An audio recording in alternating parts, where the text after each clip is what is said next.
frente de todos. Pero esto se da en un contexto muy interesante a nivel mundial.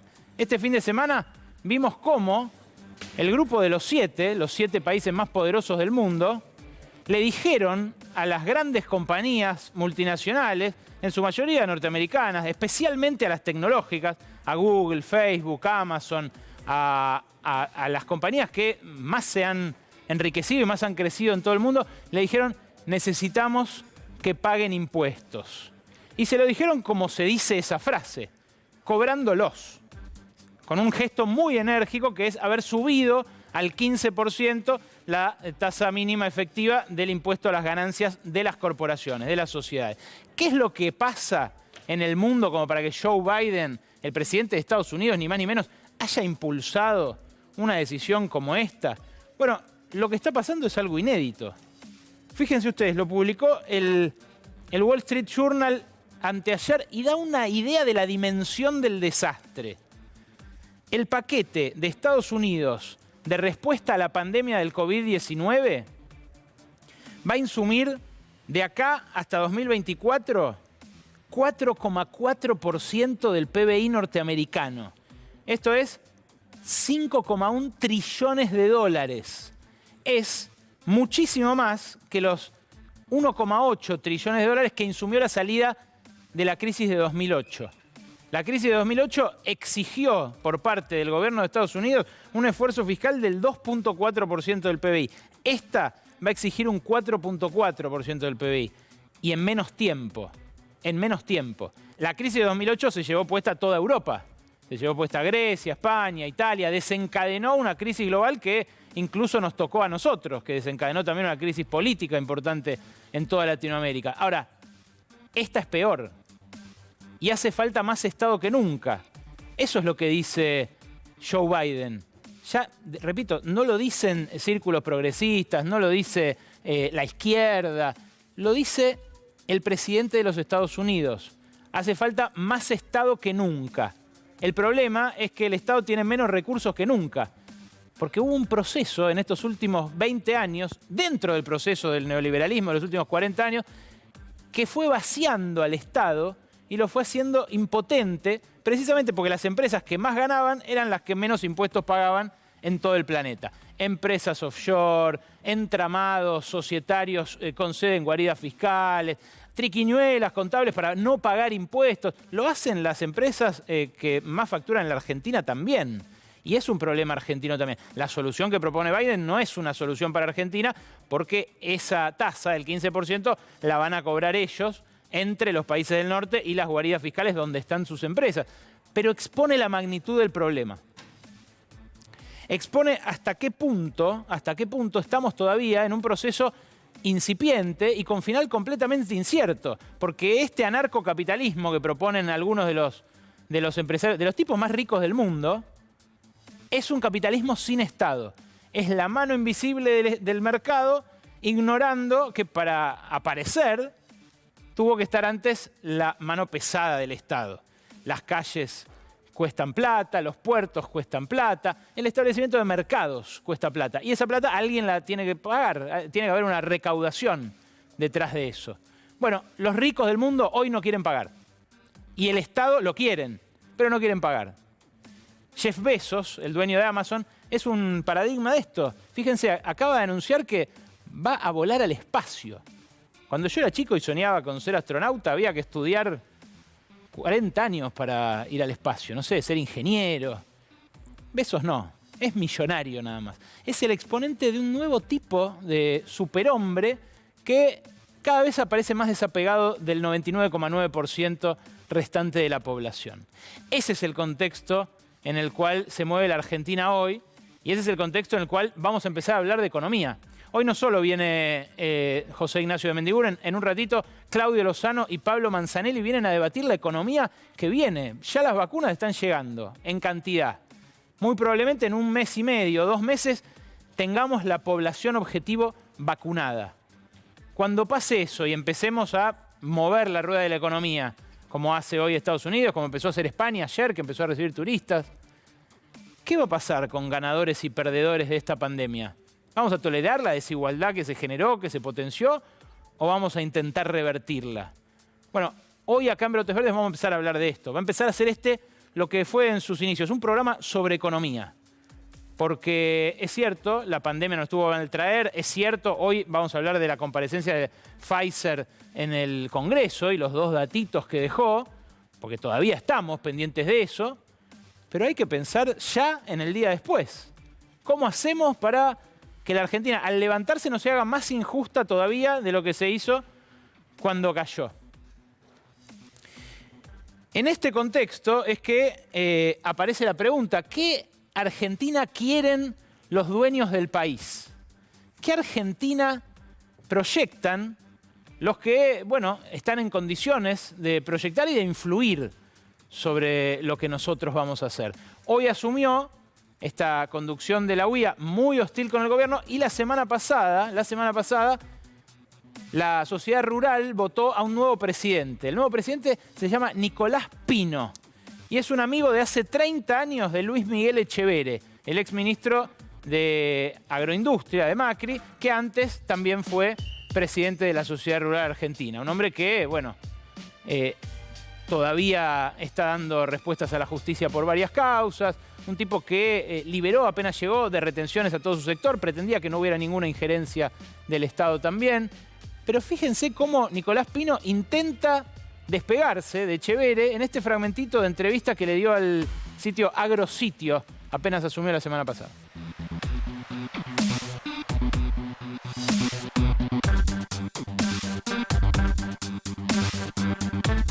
Bueno, vamos a ver al video de Nicolás Pino, el nuevo presidente de la Rural, que está ya ahí para poner al aire. Dale.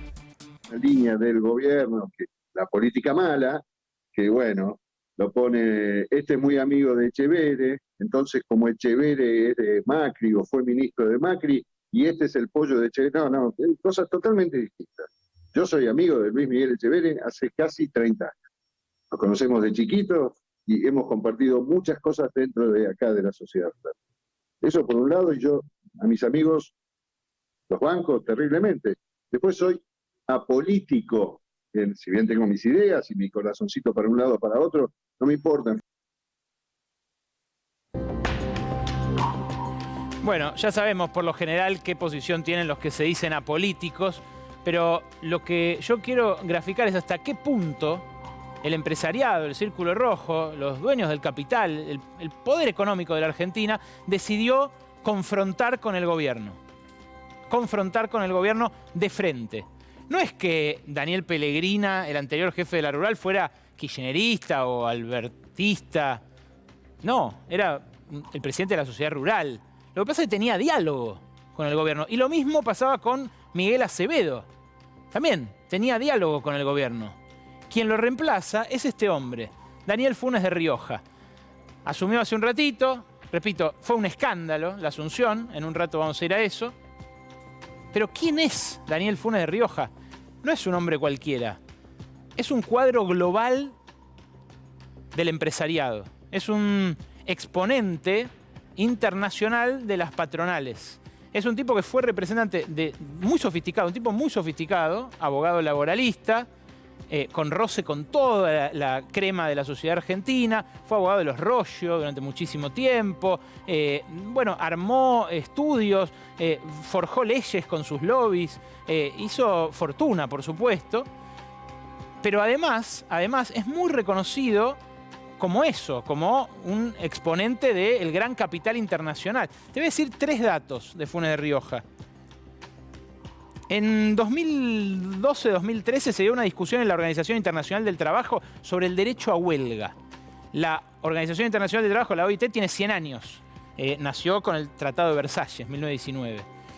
Ahí están los sindicalistas del mundo y están también los empleadores. A ellos representaba Funes. Se dio una discusión porque la OIT hace 100 años que sostiene el derecho de huelga de los empleados, de los trabajadores.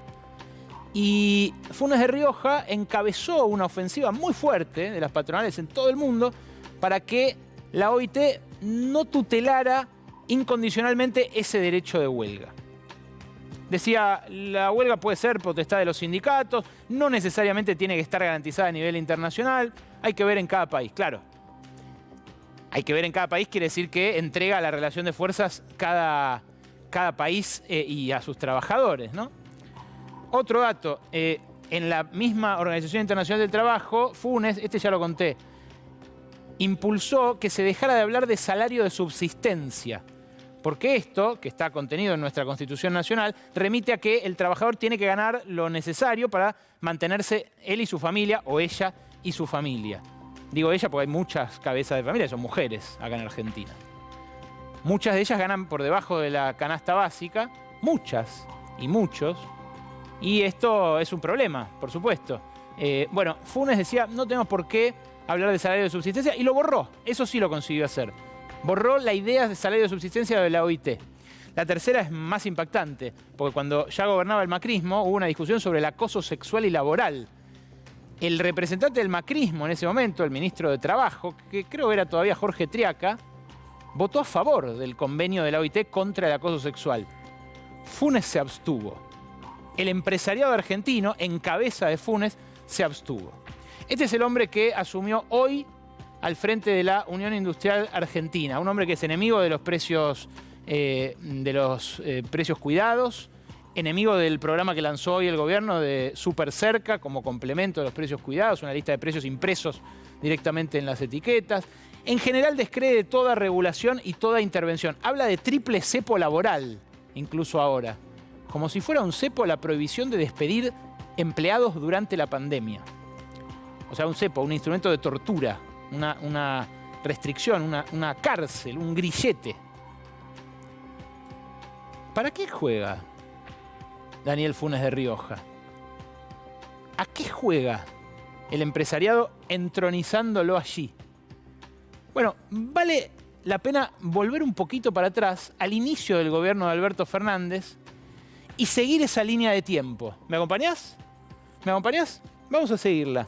Porque la verdad es que Alberto Fernández no empezó confrontando con el establishment. Fíjate, ¿a qué cámara le hablo? ¿Diré a esta, Leo? ¿Allá? Bueno, allá, a la 3. Alberto Fernández, a una semana de asumir, fue a AEA, un almuerzo de la Asociación Empresaria Argentina. Estuvo ahí con su presidente, pero con Héctor Manieto, con Paolo Roca. Fue y los invitó a invertir, a participar de una recuperación del país después del gran problema que fue para todos los empresarios el macrismo, ¿no? Con la caída de la economía, del salario real, del consumo. Bueno, después de eso, cuando empezó 2020, digo, este primer trimestre transcurrió casi sin cortocircuitos, era la luna de miel. Cuando empieza la pandemia, el 20 de marzo, dispone la cuarentena, el gobierno, la cuarentena obligatoria, y Techint, a la semana siguiente, anuncia 1.450 despidos. ¿Se acuerdan? El dueño de Techint, Paolo Roca, había estado en el almuerzo en diciembre de AEA con el presidente recién asumido. Y es más, había estado también en distintos momentos junto con el Alberto candidato y con el Alberto electo. Parecía todo color de rosas.